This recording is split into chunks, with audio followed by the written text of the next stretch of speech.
بسم اللہ الرحمن الرحیم۔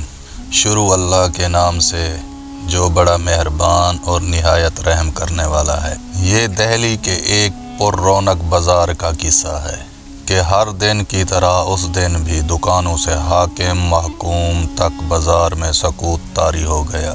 خریداروں اور دکانداروں کی نظریں ان جلوہ افروز حسناؤں پر ٹک گئی۔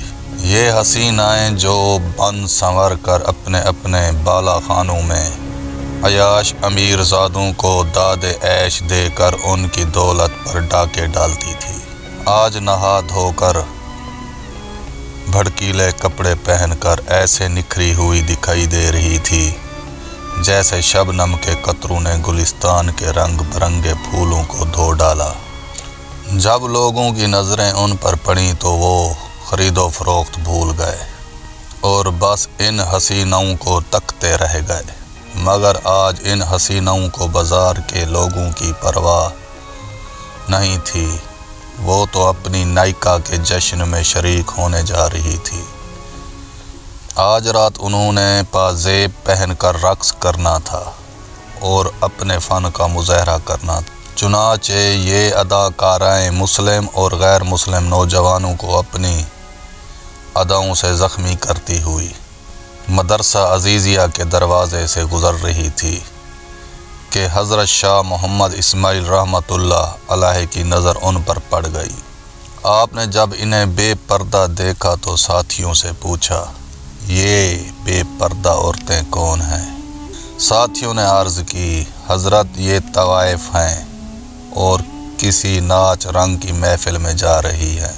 حضرت شاہ صاحب نے فرمایا، چلو یہ تو معلوم ہو گیا کہ یہ طوائفیں ہیں، مگر یہ بتاؤ کہ کس مذہب سے تعلق رکھتی ہیں؟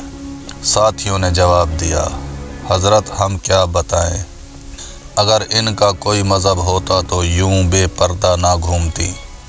حضرت نے فرمایا، یہ نہیں ہو سکتا کہ ان کا کوئی مذہب نہ ہو، کسی نہ کسی مذہب سے تو ضرور منسوب ہوں گی، خواہ صرف نام کے اعتبار سے ہی صحیح۔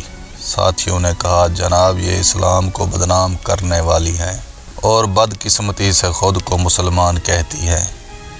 یہ سن کر حضرت شاہ صاحب نے فرمایا، چلو مان لیا کہ یہ بد اعمال اور بد کردار ہیں، لیکن کلمہ گو ہونے کے ناطے یہ ہماری بہنیں ہیں، ہمیں انہیں نصیحت کرنی چاہیے، شاید یہ گناہ سے باز آ جائیں۔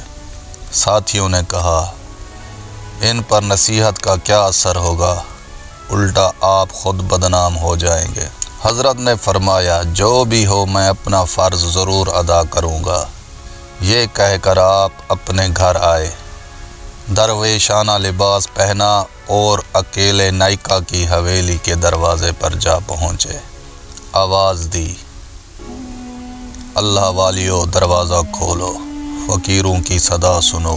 آواز سن کر کچھ لڑکیاں باہر آئیں اور دیکھا کہ دروازے پر ایک درویش کھڑا ہے۔ انہوں نے سمجھا شاید کوئی سائل ہے، چند سکے لا کر دیے، مگر آپ نے اندر جانے پر اصرار کیا۔ نائکا کی اجازت سے آپ کو اندر آنے دیا گیا۔ اندر کیا دیکھتے ہیں کہ ہر طرف قندیلیں روشن ہیں، طبلے اور ڈھولک کی تھاپ پر طوائف رقص میں مصروف ہیں اور ان کی پازیبوں اور گھنگروں کی جھنکار نے سما باندھ رکھا ہے۔ جب نائکا کی نظرت حضرت شاہ صاحب پر پڑی تو وہ کانپ گئی۔ وہ جانتی تھی کہ یہ درویش حضرت شاہ ولی اللہ رحمۃ اللہ علیہ کے پوتے اور شاہ عبدالعزیز رحمۃ اللہ کے بھتیجے ہیں، جن کی زندگی بے خوفی، تقوی اور دین اسلام کی سربلندی کے لیے وقف ہے۔ نائکا ادب سے کھڑی ہو گئی اور عرض کی، حضرت آپ نے ہم گناہ گاروں کو کیوں زحمت دی، حکم دیتے تو ہم خود حاضر ہو جاتے۔ حضرت نے فرمایا، بی بی تم نے زندگی بھر لوگوں کو گانے سنائے ہیں، آج کچھ دیر ہم فقیروں کی بھی سن لو۔ نائکا نے کہا، جی ضرور، ہم مکمل توجہ سے سنیں گے۔ اس نے پازیب اتارنے اور طبلے اور ڈھولک بند کرنے کا حکم دیا۔ سکوت چھا گیا۔ حضرت شاہ صاحب نے سورت 3 کی تلاوت کی۔ آپ کی تلاوت میں ایسی تاثیر تھی کہ طوائفیں بے خود ہو گئیں۔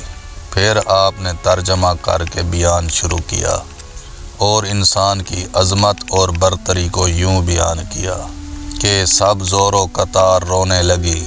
حضرت نے فرمایا، اللہ تعالیٰ نے انسان کو اشرف المخلوقات بنایا ہے، اسے علم، عقل اور اختیار عطا کیا ہے اور باقی مخلوقات پر فضیلت دی ہے۔